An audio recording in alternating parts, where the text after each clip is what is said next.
Thanks for clicking on the YouTube channel, Chris DiMarco TV, Master Week here on Opinionated. And Chris, I know you have some strong opinions when it comes to the Masters. You've been there, final group a couple of times, and I always say you won a Masters. You just had to play extra holes. You beat the rest of the field by, what, 8 strokes, you and Tiger? Something like that. And obviously if I would have won the green jacket there, we wouldn't be sitting here right now. I'd be there playing a practice round, which is what ultimately I'd love to be doing right now, but unfortunately next year, right? Instead, we're in your den. You can see some of the golf memorabilia. We'll also show some of our YouTube viewers some of the memorabilia you did win during Masters Week. For you, Chris, it's painful not to be there, but that's not what this is about. This is about helping folks get a better understanding of what it's like inside the ropes. Sure, absolutely. You know, it's certainly one of the most special weeks of the year. There's no doubt about it.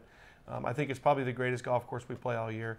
It's the only major championship where it's the same venue every year. I don't think it's second to none in course condition. Greens are the best we putt on all year, and you know, it's unbelievable. It really is. And my favorite tournament of the year, everybody always asks me what's your favorite tournament, and it's always Augusta. And it, you know, certainly you have to qualify for it, and I've been fortunate enough to play there 8 times, so I kind of know the intricacies of it, and played well there a lot of times. And like you said, I had a good chance to win in 05, and unfortunately that darn Tiger Woods stepped up and chipped in on me. He did on 16, a shot that, as I said to you on the plane ride home when we were coming back from the Masters, I said, here's the great thing about that shot. When they, you know, deliver his eulogy, that piece of video will play in remembering Tiger Woods. That's how great a shot it was. It became a commercial. Yeah, I actually was listening to his interview today, and they brought that shot up a few times. But you know, it's always great to you know, to be part of the Masters, and unfortunately not going to be there this year. But you know, we have a lot to talk about this year's Masters, which is pretty exciting. And for our YouTube viewers, every night we will upload new videos, and it will be what you saw, what some of your friends on the PGA Tour saw, and some things that maybe the commentators didn't pick up on.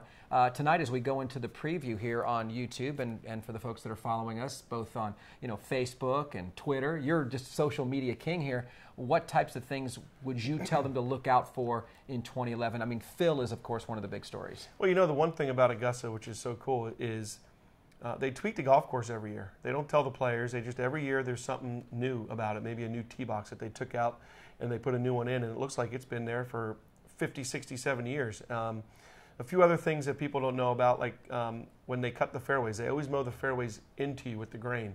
So when your ball lands, it's always into the grain, so that your iron shots are always, you're hitting into the grain too. And then when you go over the green, it goes down grain, so now you're chipping back into the grain. So, you know, the hardest thing about chipping around that place is the fact that you want to land the ball on the greens, because if you have to chip through the fringes, your ball can grab and it really gets difficult. And I think that you know, most people don't know that. They certainly trick it up a little bit. It doesn't need to be, because it's such a great golf course, but they trick it up. And then the other cool thing that they do is, if you look at all the trees along the fairways, all the ones on the right side of the fairway, they cut the branches out off the right side so the trees lean in, and all the ones on the left side, they cut the branches on the left side and they lean in. So you look down the fairways and you see these tree-lined fairways, but they're actually leaned in. Pretty cool, pretty intimidating, to tell you the truth. And the one thing that struck me when I went that year, I just happened to be lucky and be with you in 05, is really how small Augusta National is. The whole compound is tight, so you can hear a roar, you know, several holes away, no problem. No problem. It is certainly one of the best best courses. It's unbelievable. I mean, as spectators go, it is certainly the best one we play all year. I mean, the respect that they have is unbelievable. You know, they run out there, they put their chairs down, and they can go walk around everywhere else, and they tell the person, that's my chair. They get up and they get to sit down. It's you get a cheer, a standing ovation, every green.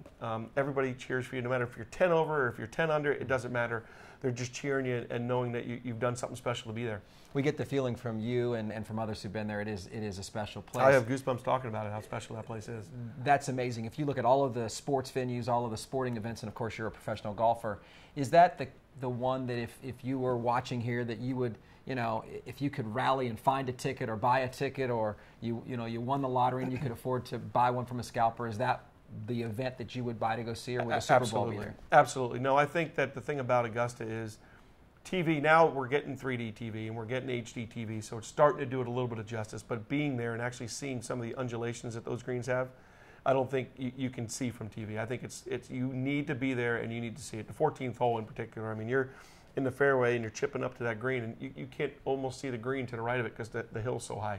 TV doesn't give you that vantage point. So Like I said, I think the best day to go, if you were going to go, obviously Thursday through Sunday, but if you can't get a ticket for those days, if you can get a ticket for Wednesday and you can see the par 3 tournament and get to see a lot of the guys and their kids caddying for them, the greats, Jack Nicklaus and Gary Player, they playing it, Arnold Palmer. I think that's the fun day. I think people camp out, and I tell you, it's a pretty scary little par 3 course because the greens are just as fast as the regular greens, undulated. You're out there, people are only maybe 2-3 feet off the green. You're hitting 8-9 irons in there. I mean, it's pretty intimidating. It's fun, and it is such a great, relaxing, fun thing to do before you go and play a very grueling golf course in Augusta. You have some trophies in your trophy case from Augusta. You have a hole-in-one trophy. I think you have some par 3 trophies as well, some nice crystal prominently displayed in your trophy case. Yeah, they give you, if you make eagle, they give you crystal, and if you make a hole-in-one, they give you crystal. I've been fortunate to make 2 or 3 eagles there and a hole-in-one. So, and then I have my runner-up trophy that I won. So, you know, a lot of great stuff. Everything's first class there. They always give you a little gift with just a little Augusta symbol on it that you. I still have a grooming kit that I carry around with me to this day that I probably got in '01. So it's a special place. It really is, and they do it right, second to none. And for those that remember the '05 round, and again, this isn't all about you. We want the viewers to know about what's happening this year. But you were also there and in that final group with Phil Mickelson when he won his first major.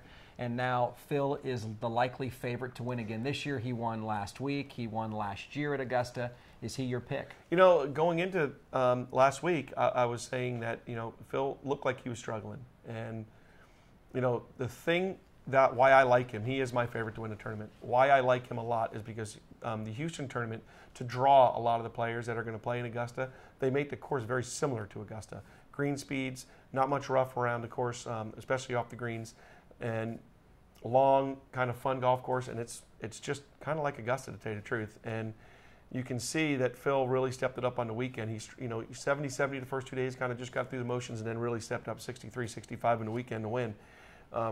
I like him. I really do. I think that he's, you know, what you try to do as a professional golfer is peak your time right up into the majors, and he did it. He made himself go right to it. He played last week in Houston. Tiger did not. Some say that, you know, Tiger's ready to bounce back. Others are very cynical. We've seen the comments by Ian Poulter. Talk about those comments, your opinion on that. Yeah, Ian Poulter last year, they asked him, you know, this is right after the comeback, asked him how they thought he was going to do, and you know, Ian said he was going to finish top 5. He finished 4th. So this year they asked him, and after a little deliberation, he said he doesn't think he's going to finish in the top 5. Now, that's not, you know, really throwing Tiger under the bus. It just doesn't mean top 5 at the Masters is a good finish.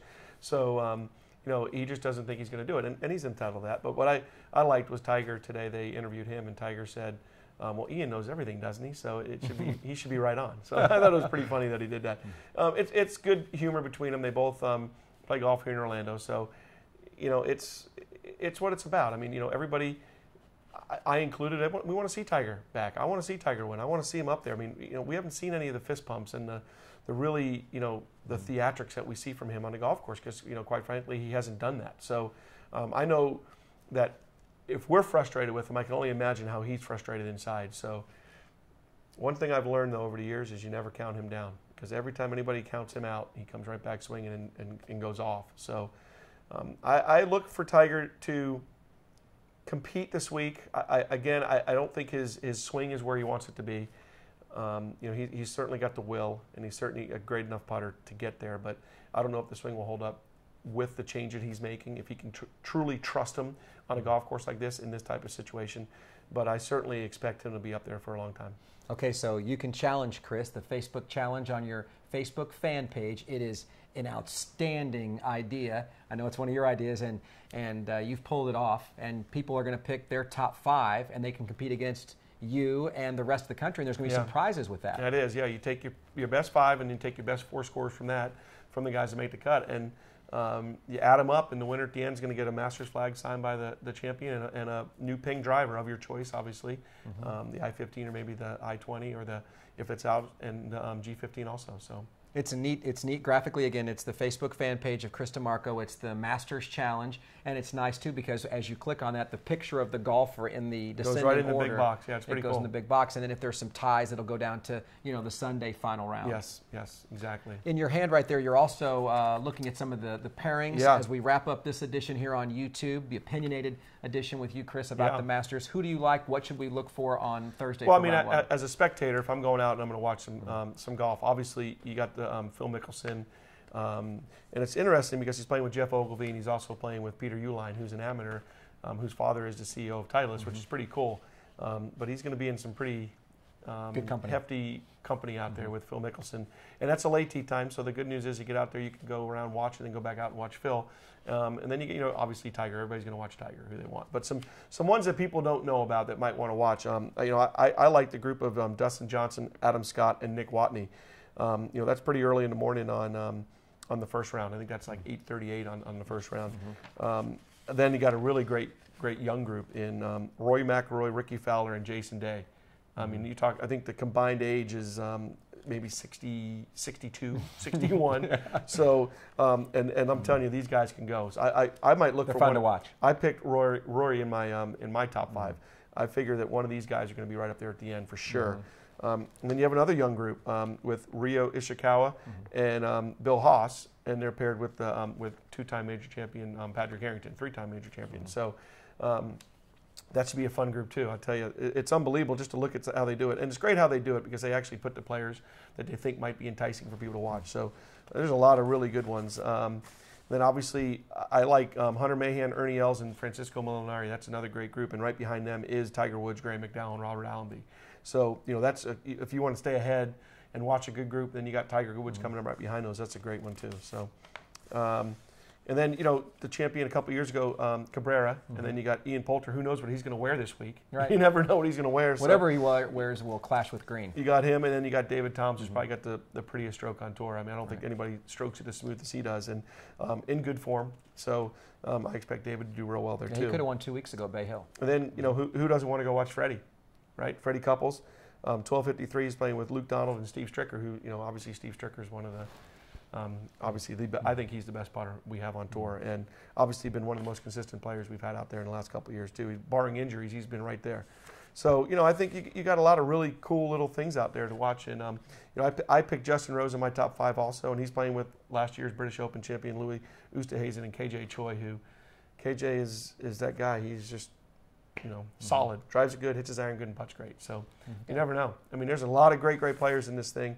And you got Stuart Sink, Jim Furyk, and Wai Ikeda right in front of him. So it's just fun. I tell you, nothing like Augusta week. It really isn't. It's just so much fun.